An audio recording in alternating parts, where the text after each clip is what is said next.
মুহাম্মদুর রাসূলুল্লাহ আসছেন ওই মক্কার জমিনে 40টা বছর ধরে বিশ্বনবী তাদের সাথে চলেছে, হেসেছে, খেলেছে, ঘুরেছে, ফিরেছে। জীবনে কোনদিন মুহাম্মদুর রাসূলুল্লাহ একটা মিথ্যা কথা বলে নাই। চিৎকার দিয়ে বলুন সুবহানাল্লাহ। এই মুহাম্মদুর রাসূলুল্লাহ যখন আল্লাহর পক্ষ থেকে ঘোষণা এসে গেল 40 বছর পার হওয়ার পরে আল্লাহ পাক বললেন, হে মুহাম্মদ যাও, এখন থেকে তুমি প্রকাশ্যভাবে মানুষদেরকে আমি আল্লাহকে চেনানোর জন্য দাওয়াত দাও। চিৎকার দিয়ে বলুন সুবহানাল্লাহ। আল্লাহ নবী বিশ্ব নবী যখন এই কথা শুনলেন পাওয়ার চলে আসলো। এই মুহাম্মদুর রাসূলুল্লাহর দিকে খেয়াল করেন, মুহাম্মদুর রাসূলুল্লাহ ওই আল্লাহকে চিনছে, আমি আপনি চিনি নাই।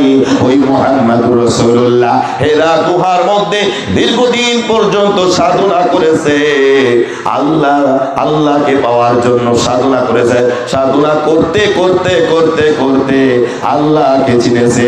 এইবার আল্লাহ রাব্বুল আলামিন তার পক্ষ থেকে জিবরিল আমিনকে বার্তা নিয়ে আল্লাহ তার বন্ধুর কাছে চিঠি পাঠিয়েছেন।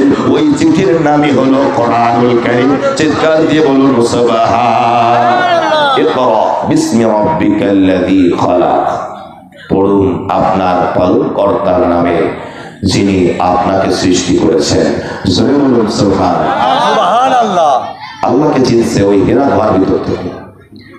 এই পাওয়ার নিয়ে এসে মক্কার সাফা পাহাড়ে দাঁড়িয়ে গেলেন। দাঁড়িয়ে ডাকলেন, মক্কার লোকেরা, কুরাইশ বংশের লোকেরা শোনো। সবাই এক হয়ে জমা হয়ে গেল। এবার আল্লাহর নবী ওয়াজ করতেছেন। জোরে বলুন সুবহানাল্লাহ।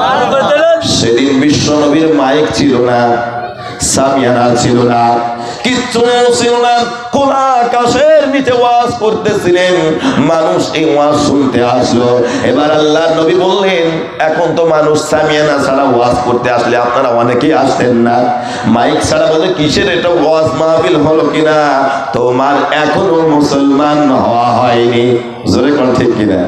এখন তুমি ওয়াজ এসো, বক্তা চিনে দেখি কোন বক্তা, দেখি কোন দলের বক্তা।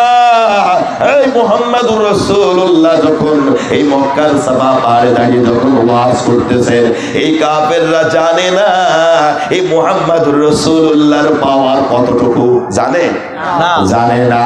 এই গ্রামবাসীরা এখনো বুঝতে পারে নাই যে আসলে কোন বক্তার দৌড় কতটুকু, কার কাছে মুহাম্মদুর